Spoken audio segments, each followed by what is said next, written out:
Hello mga ka-ITZY, good morning. Ayan, good morning po sa ating lahat. Sana'y nasa mabuting kalagayan po tayo. Guys, pag-usapan natin ang isa sa ating inaabangan at ako syempre inaabangan ko din kasi nung nakaraang episode ay nag-effort si Biancy.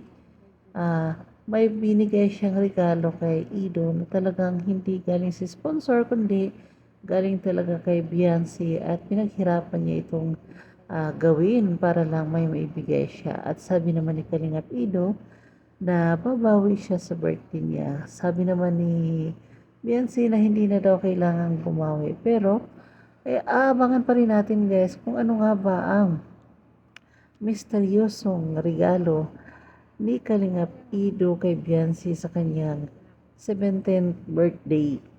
So marami tayong aabangan at syempre suportahan natin si Kalingap Rab, si Kuya Bal Santos Matubang at sa lahat ng mga charity vloggers kasi dahil po sa ating pagpapanood sa kanilang mga palabas ay nakakatulong din po tayo, isa tayo sa mga nakakatulong sa mga tinutulungan nila. And marami pa tayong dapat pag-usapan kasi maraming nangyayari sa birthday ni Beyonce.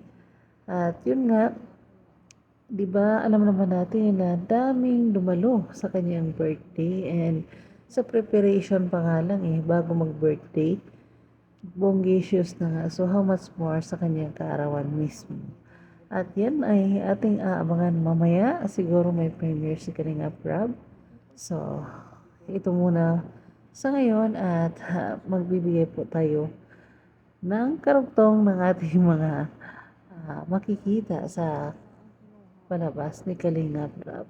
So, maraming salamat guys sa inyong lahat. Thank you so much for watching. God bless us all. Once again, good morning. Bye-bye. Mama.